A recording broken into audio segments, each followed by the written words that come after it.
সকলকে স্বাগতম জানাচ্ছি কুকিং ব্লগের আরেকটি রেসিপিতে। মলা মাছের চচ্চড়ি রান্নার রেসিপিটি সম্পূর্ণ দেখার অনুরোধ রইল। প্রথমে আমি মলা মাছটাকে কেটে ভালো করে লবণ জলে ধুয়ে নিয়েছি কয়েকবার। তারপর সব মশলা দিয়ে ম্যারিনেট করে নেব। দিয়ে দিয়েছি স্বাদ মতো লবণ, পরিমাণ মতো হলুদ গুঁড়া, স্বাদ মতো লঙ্কার গুঁড়া,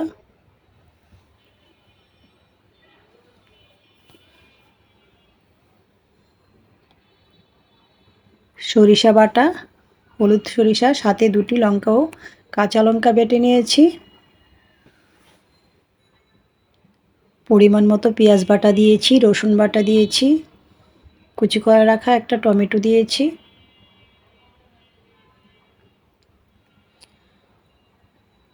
সরিষার তেল দিয়ে দিচ্ছি।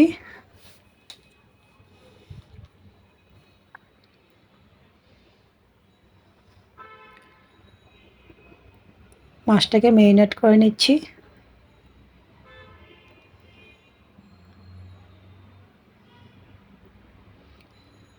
ম্যারিনেট করার পর চুলাটা অন করে একটি পাত্র বসিয়ে মাছটা অ্যাড করে দিয়েছি। তারপর ঢাকনা দিয়ে দিয়েছিলাম।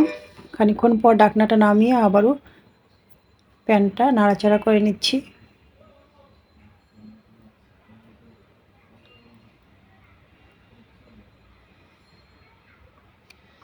যে পাত্রটিতে আমি মাছটা ম্যারিনেট করেছিলাম, পাত্রটি ধুয়ে পরিমাণ মতো গ্রেভি দিয়ে আবারও নাড়াচাড়া করে নিচ্ছি।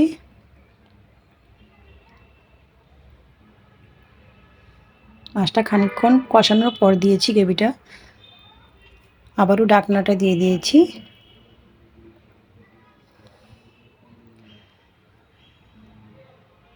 খানিকক্ষণ পর ঢাকনাটা নামিয়ে নিয়েছি। দিয়ে দিচ্ছি উপর থেকে কুচি করে রাখা ধনেপাতা। তো রেডি হয়ে গিয়েছে আমার মলা মাছের চচ্চড়ি রান্নার রেসিপি।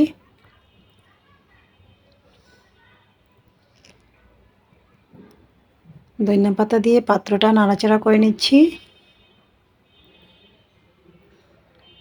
ঢাকনাটা দিয়ে চুলার আঁচ বন্ধ করে দিয়েছি। ঢাকনাটা নামিয়ে নেব।